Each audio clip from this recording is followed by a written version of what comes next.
Welcome back to Z-Speed and thanks for tuning back in. Today we'll be installing switchback fog lights on our 10th Gen Civic Si. They go from amber to bright white with a flick of a wrist. So if you're interested in that, just stay tuned.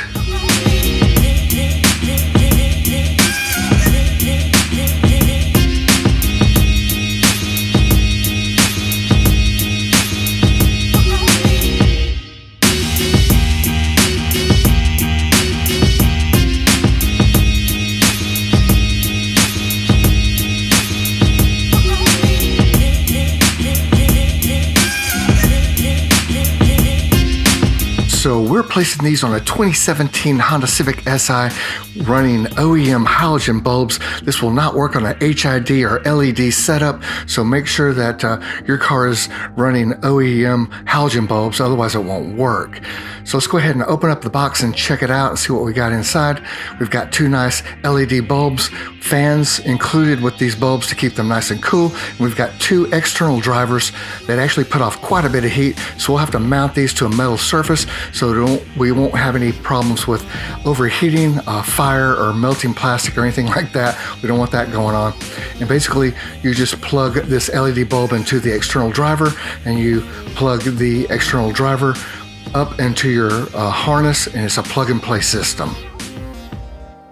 So before we can start the project, we do need to get the front bumper up off of the ground. You can see I've chosen to use some ramps here, but of course if you have jack stands, those will work just as well, whichever you have available. But we only need to get the front of the bumper up about this high to gain access to these little small ports, one underneath each fog light.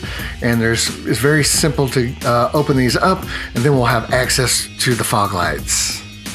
So what we're looking at is the passenger side fog light. There's a panel that we're going to be removing. Now we don't need to remove this bolt, or this bolt. These three bolts hold this little piece on to this flap that we're removing. So we do need to remove that push pin and that push pin right there. So two push pins, and then we have two 10mm bolts. One of them's right here, this 10mm bolt right here, and then on the other side, this 10mm bolt right here. I've already started to loosen that one, but yeah, that's it. So we're going to start off by removing the plastic push pins. I'm going to use a very small flathead screwdriver, and you can see I barely touched that one and it just shot right out. That one might be broken. I may need to replace it. The other one came out very easy as well. So boom, boom, wada bing, those are two done. Now we're going to remove the two 10mm bolts. I've got an extended 10mm socket you can see right there. Makes quick work of that one. And then we'll go ahead and release the other side, and that's it. That's all we need to remove to pull this flap down. So now that I've got everything removed, I'm going to kind of stretch this thing. You can see how I'm working my fingers, and then pull it down, back and down, and now we have clear access to get in there and remove the old fog lights and begin the new fog light install. Okay, at this point we're now on the driver's side, and you can see I've removed the flap bolts here, and I've actually already removed the OEM bulb. You can see the harness sitting right there from the OEM bulb. You just push it in and it detaches. It was really easy to remove that little harness right there, and I've already pulled the bulb out. But what I want to show you here is the installation of the new LED bulb and the orientation that we're going to need to place it in. So I've got the harness in a 3 o'clock position right here. So this is a 3 o'clock position. I'm going in straight in. I'm trying to get the tabs to line up. Once I do get the tabs to line up, then I'm going to rotate that in a clockwise position so that the harness ends up in a 6 o'clock position right there. So that's the correct orientation. And then when you get out and look at it from the front side, you're going to see that little line right there needs to be in a vertical position, not a horizontal. This is a vertical position here. And sorry about my lens, it's all kind of pitted up. It's seen better days, but that's what you want the front of the LED bulb to look like, a vertical position, not a horizontal. So now we're going to go over placement of the external driver, and LasFit recommends that you bolt this to a metal surface because this thing gets quite hot and it should not be attached to anything plastic. It could cause some melting or potentially a fire. So we're going to go ahead and mount this right here where the frame actually bolts to the bash bar. I found a really good spot right here and we got enough room. So you can see I've taken a marker and just marked a little spot right there, so I can put a self-tapping screw anywhere in that little area right there and bolt this external driver right down to this framework that actually attaches the bash bar to the front of the car. So I think this is a pretty good location, and LasFit recommends that you do place it onto a metal surface.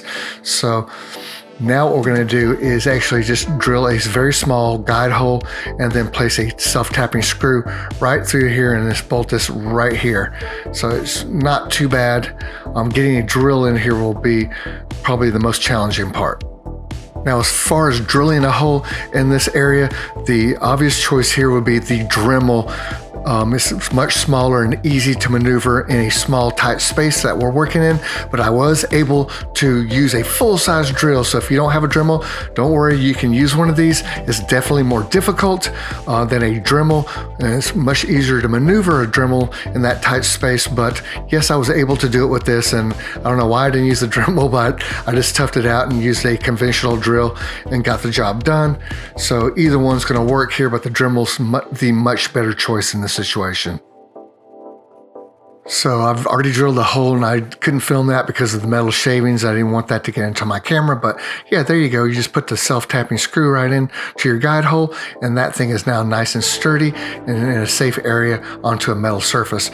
Now I just plugged up the harness into the OEM harness, and it may be sensitive as far as the plug-in goes. It should only go one way, so if it doesn't light up the first time, just flip it and try it again, and it should light up correctly, because I hooked mine up backwards, I guess, the first time, and then the second time it worked perfect. So now what you want to do is just make sure that you zip tie this thing somewhere, because you do not want it just flapping around and dangling in here. You want to zip tie it away from the external driver. You don't want it touching that, of course, but you kind of want it attached to some part of the metal framework in here so that it doesn't just flap around while you're driving. So I'm going to probably zip tie it right around this area right here and keep it off of my external driver. So something like that. So now that we've got the driver's side all finished up, let's switch over to the passenger side and take a look at the external driver placement over here.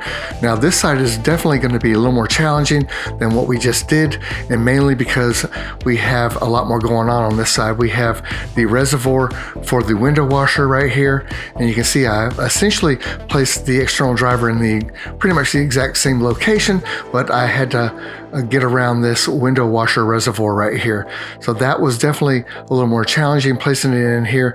And then when it comes to putting the guide hole in for the little self-tapping screw, I had to fight with this charge piping for the intercooler. You can see it comes right here beside the external driver here, so it was a lot harder to get a drill in here, and this is where a Dremel would be a lot more beneficial here because it's a lot smaller and easier to get into a tight space. And you can see that charge piping is just really in the way right here. So I really had to fight with the charge piping to get my conventional drill in here and to get that guide hole drilled, but I was able to do it. It just may take a little more time. So once I hooked everything up, I went ahead and zip tied the excess harness to this little motor that drives the window washer reservoir right here. So that came in handy right there. I was able to zip tie everything that was dangling right to this little motor here. So now we're all done with that. I'd have to say this was the more difficult side. So now that we're all done, I just wanted to show you a little trick about placing this panel back into position. Basically, you want to tuck the corner in first. So this corner right here needs to be tucked under. Once you tuck it under, this whole thing will pop back into position. Make sure you get that corner tucked in first though, and it'll make everything a lot easier as far as reinstalling this thing. Then you can go ahead and bolt everything back up. So now the sun's gone down, let's go ahead and give these things a try. You're gonna be amazed. Let me tell you, you're really gonna be amazed. Check this out. Here we go.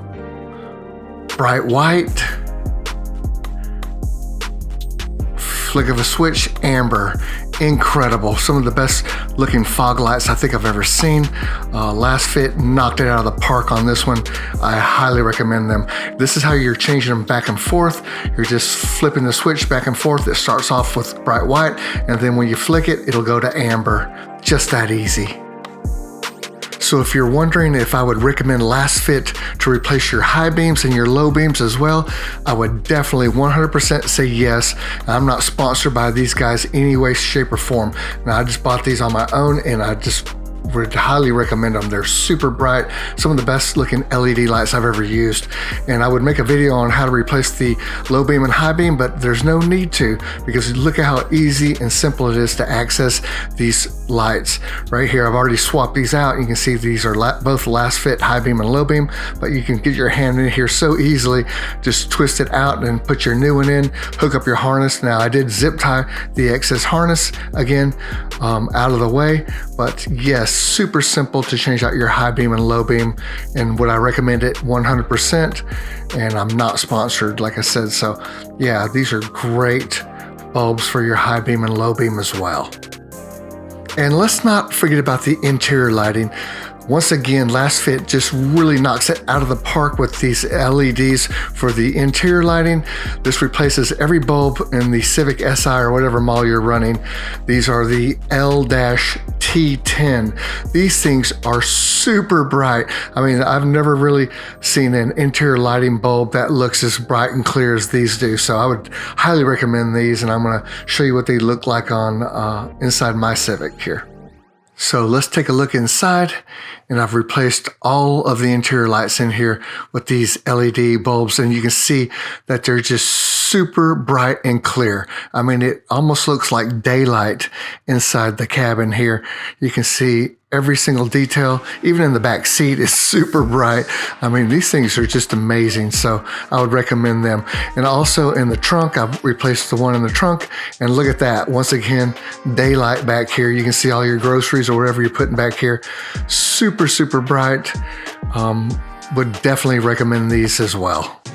So if this video helped you out with your install, don't forget to give me a big old fat thumbs up. It really helps the video get seen.